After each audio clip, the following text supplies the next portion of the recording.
Technical difficulties, please stand by. Hello, everybody. Hey, how's it going? We got a couple different streams here that Dr. Farooq is getting set up, so bear with us.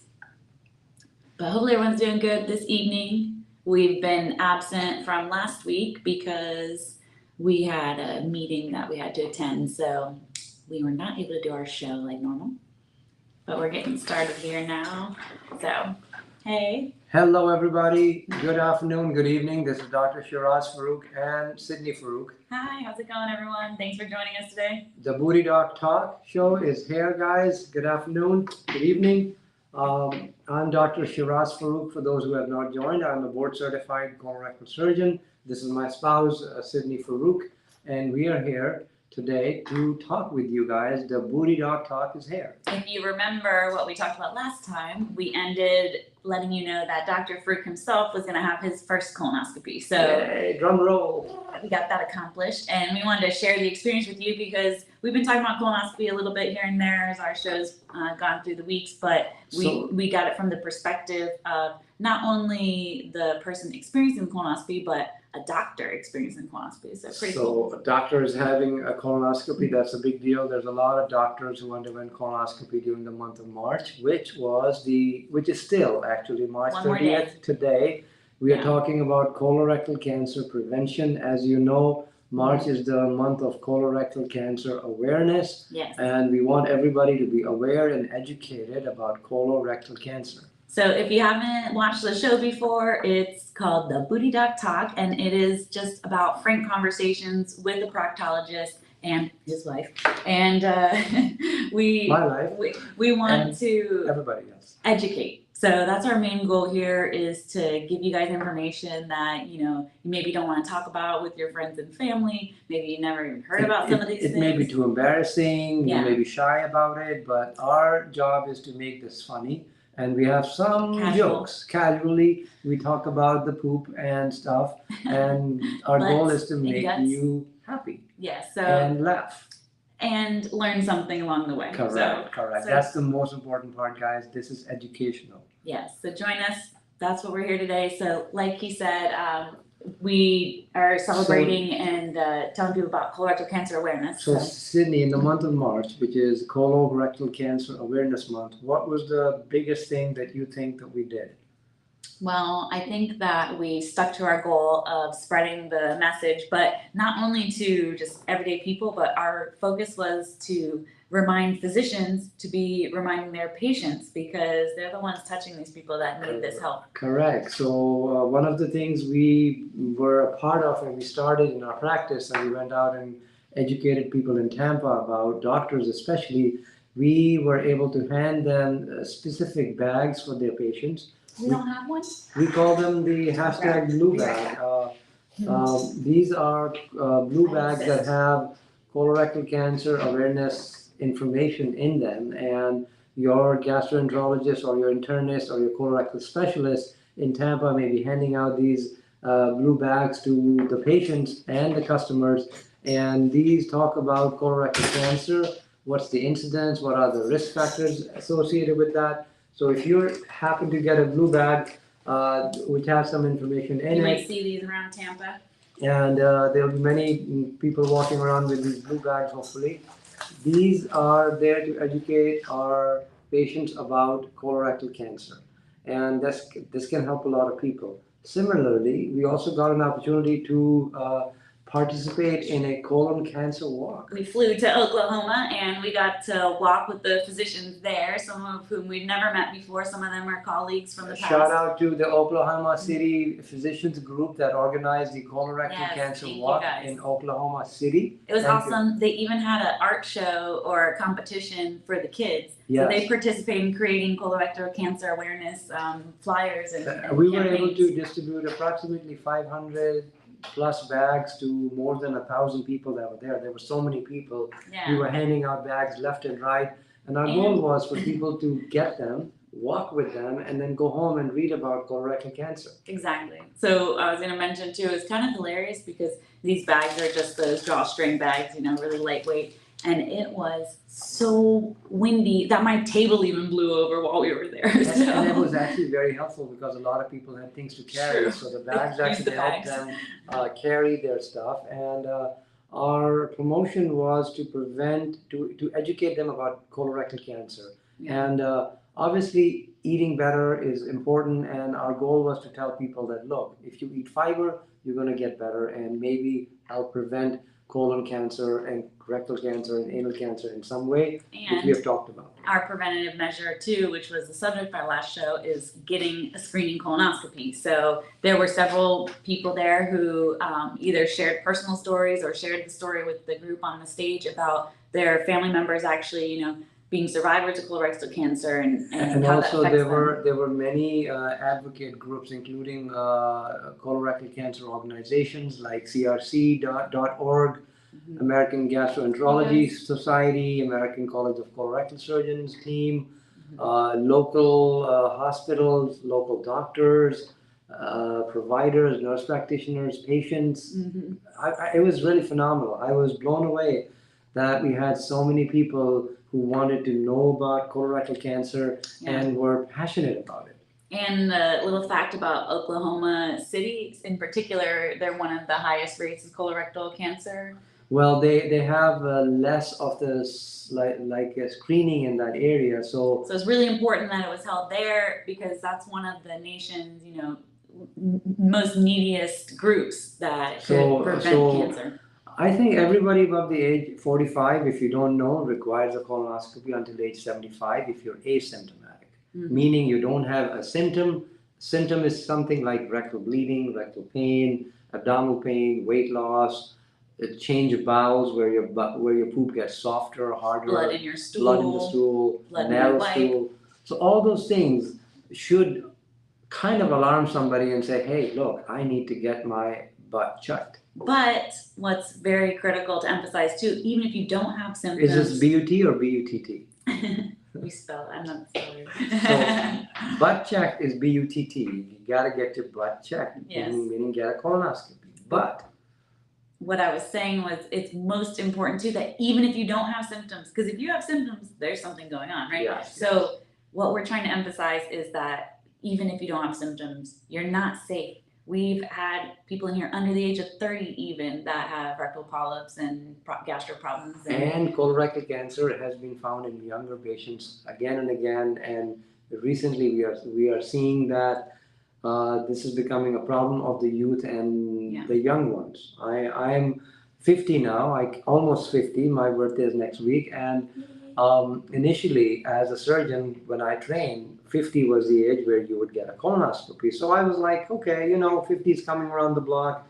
I'm going to get my colonoscopy one day. And the day came and went, and it went very well. Yeah, so let's talk about that a little bit, because that's the other part of our show. So we got a little 2-for-1 today, but... So hold on, today we're talking about my colon? I guess so.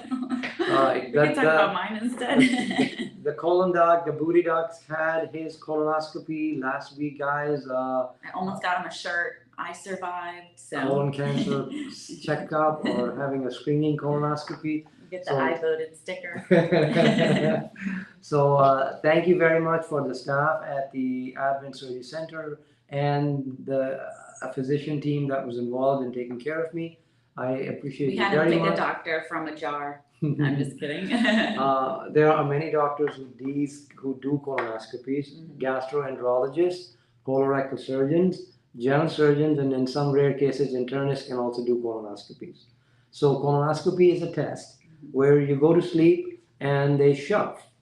No, they actually slowly push a fiber optic. Your colorectal surgeon. Bad joke. I'm trying to make somebody laugh. Maybe they'll get upset, but somebody could have a smile on their face.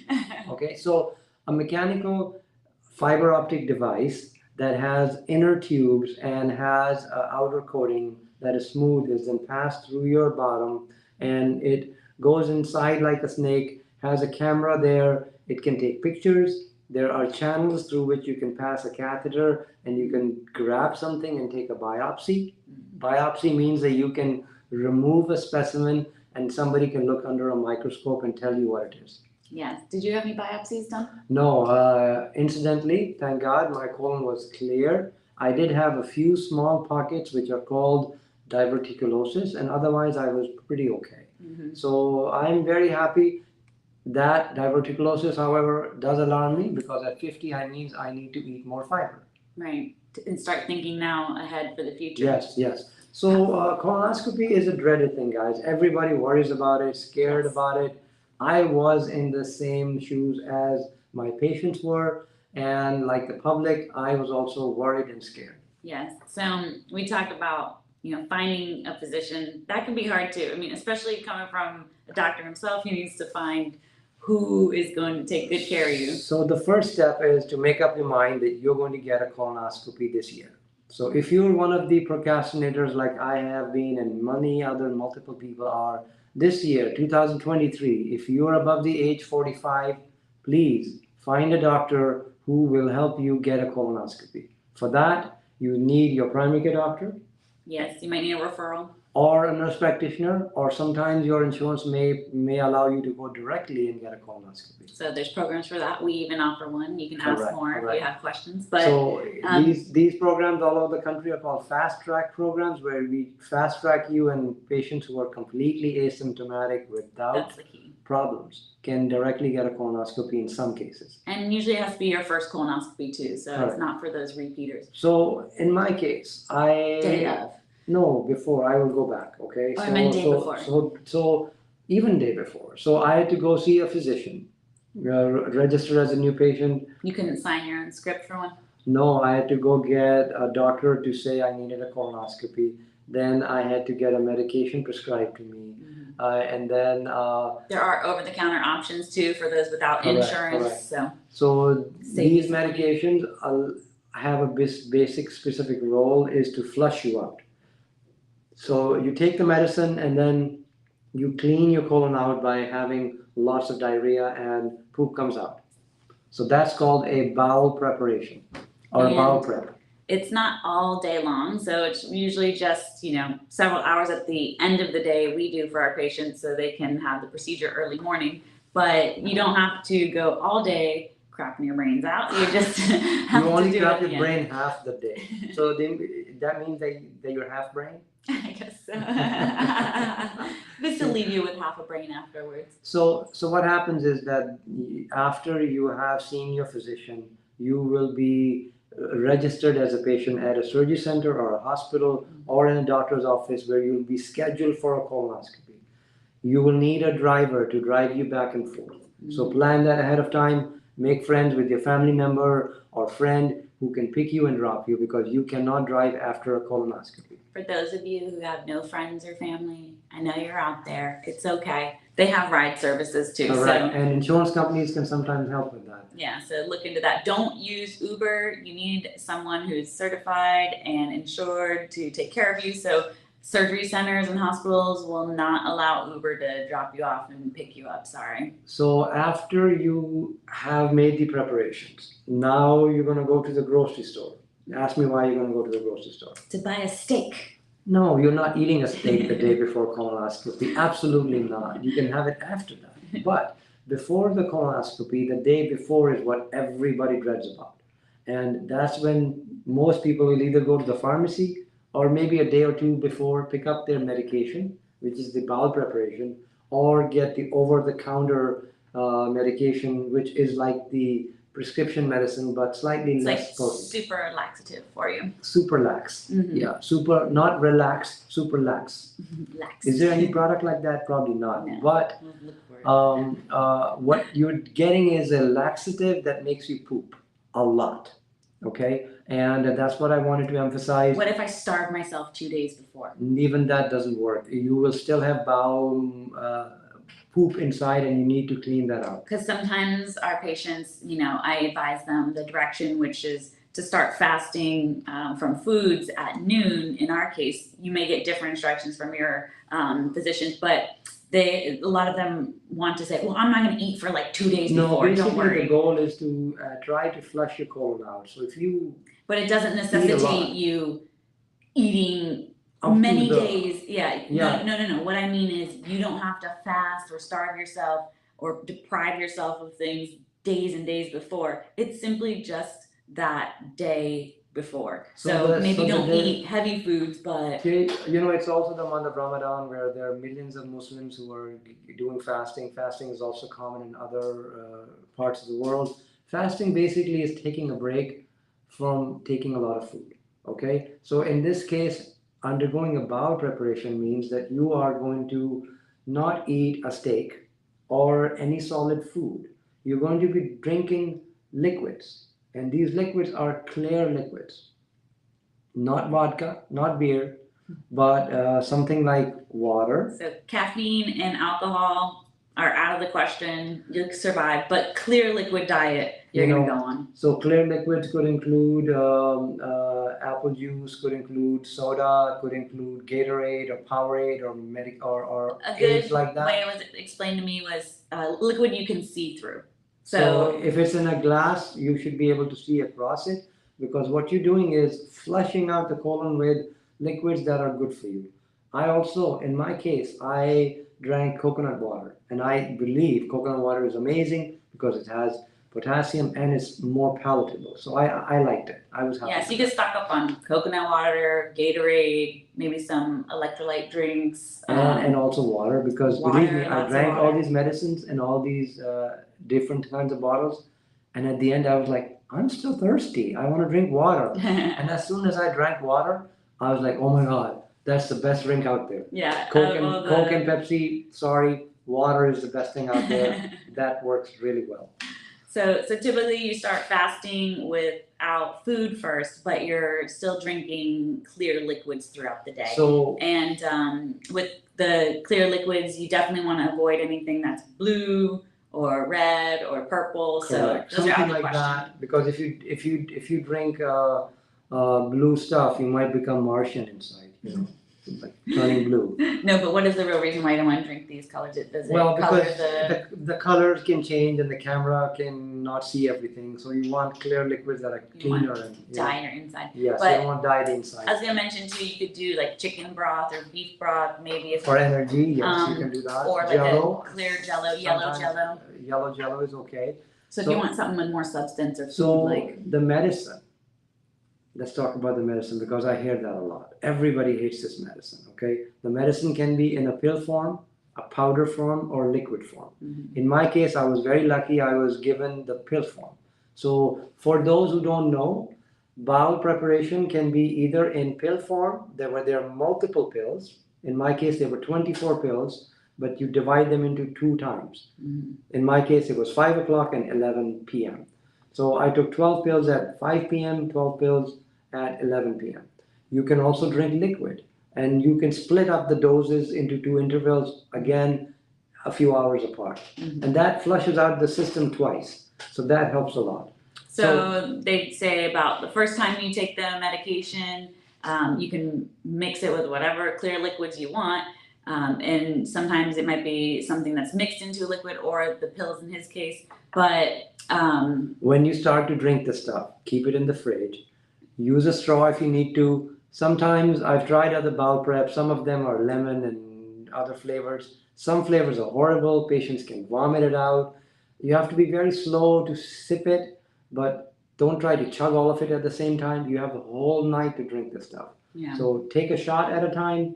Every few minutes, drink something.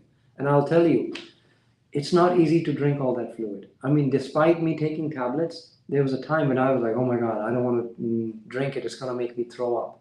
So that will happen. And there's a saying for that. Do you guys know what that is? No. It says, this too shall pass. True.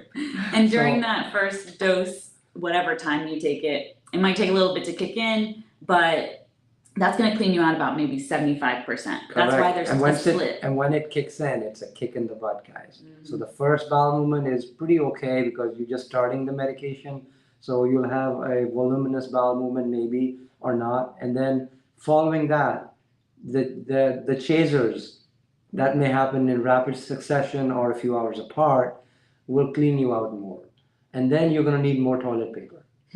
Yeah, so stock up. That's why I said go to the store first. Toilet paper, check.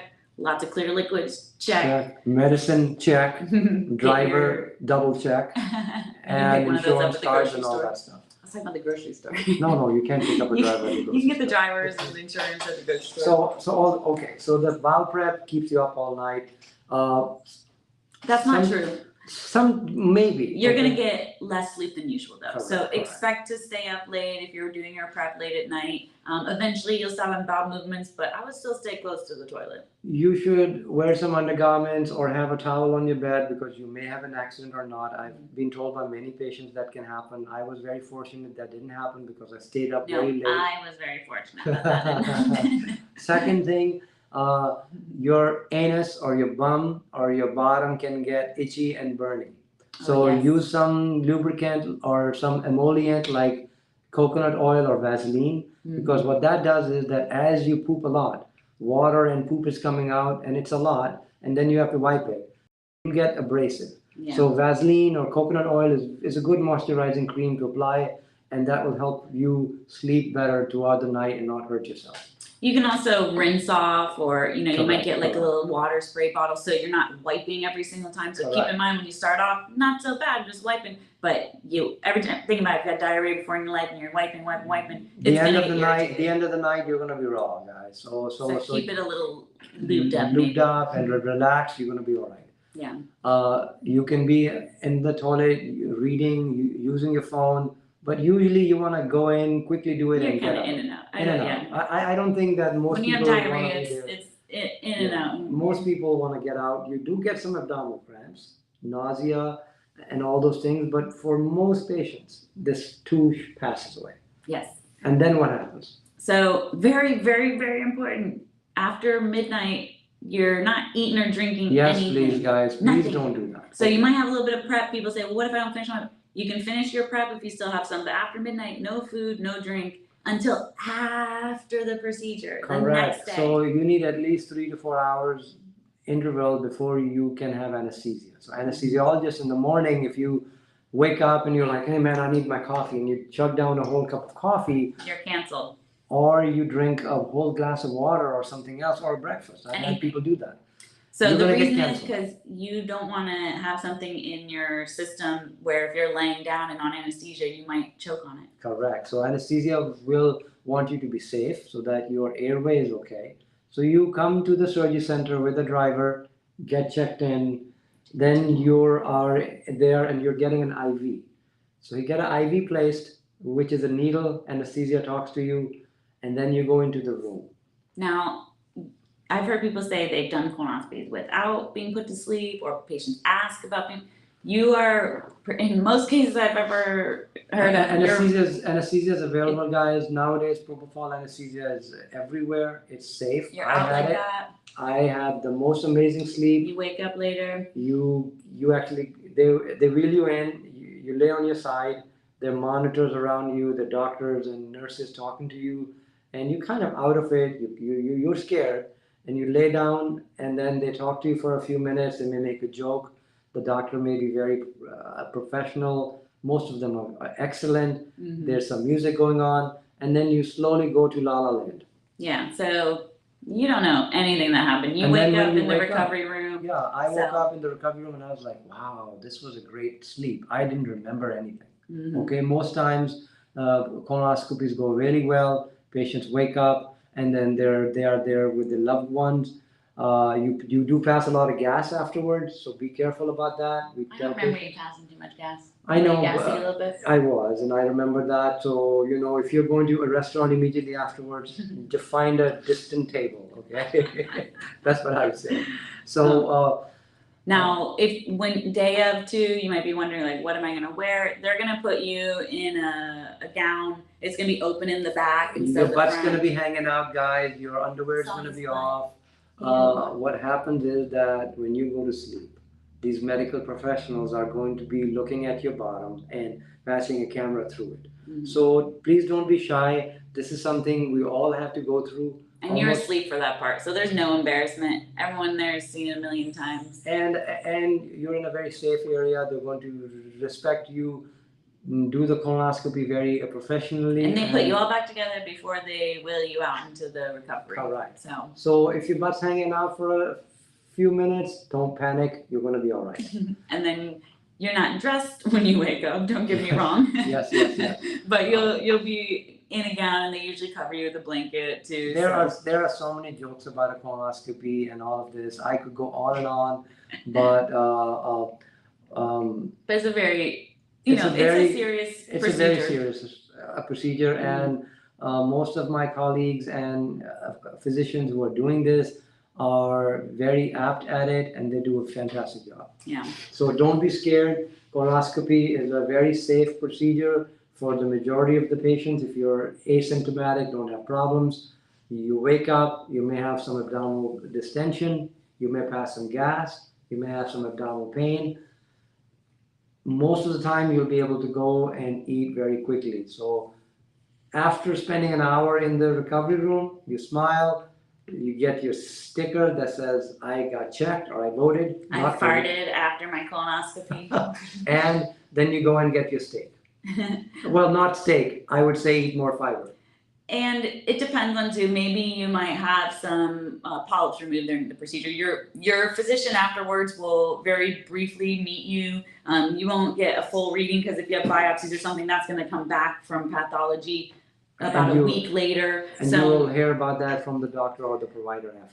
and you're also going to be out of it a little bit. So the physician doesn't see you much before or after. A lot of patients are concerned about, oh, the physician didn't talk to me, tell me what they found. You can get a copy of your colonoscopy report. You'll know if biopsies were taken, if polyps were removed. But my point was, if you did have something removed, then you might need to adjust your diet slightly after the Correct. procedure. So here's something I wanted to bring up, guys. Very important thought that you brought up.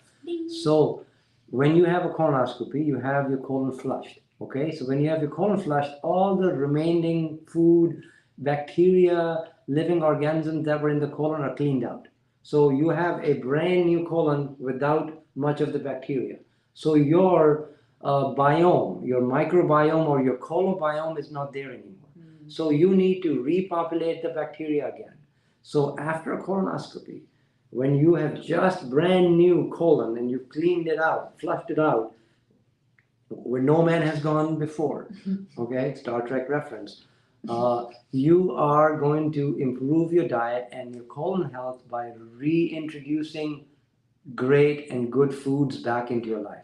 Now, don't be like, oh, I should do this all the time. No, don't get, you can't do No. bowel prep all the time. But take it as an opportunity to kind of start fresh with your body. Start, Exactly.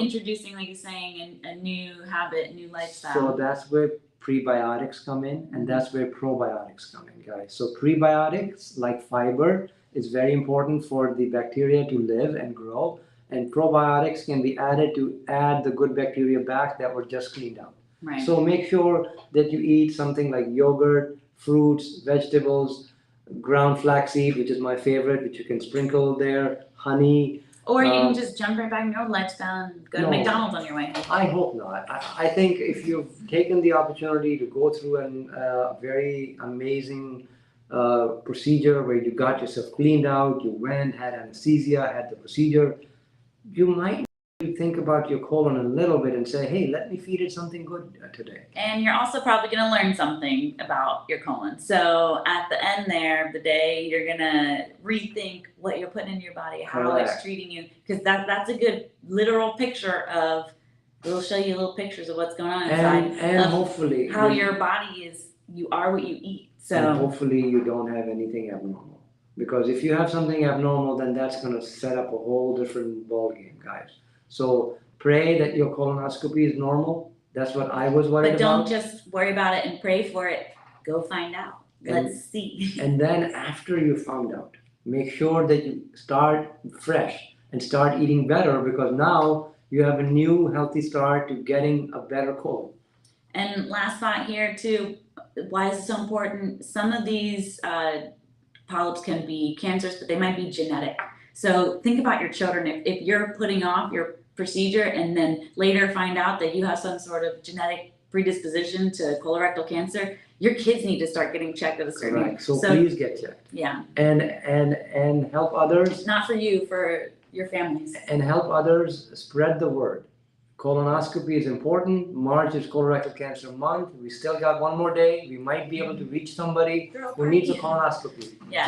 Get a colonoscopy. Yes. So that pretty much wraps up our time here from today. You heard it from a colorectal surgeon, what it's like to get a got a colonoscopy. colonoscopy and I am very happy that I got it. Don't you feel a little better? Yes. You were worried about it. I He was. I was. So So last word from me, eat more fiber. eat more fiber. Correct, guys? Prevent colon cancer. Eat fiber. Thank you, guys. You guys have a wonderful day. We'll talk soon.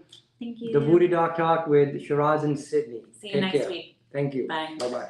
Wish Dr. Farooq a happy birthday on Thursday. Thank you, guys. Yes, it's my birthday next week. Thank you. Yay.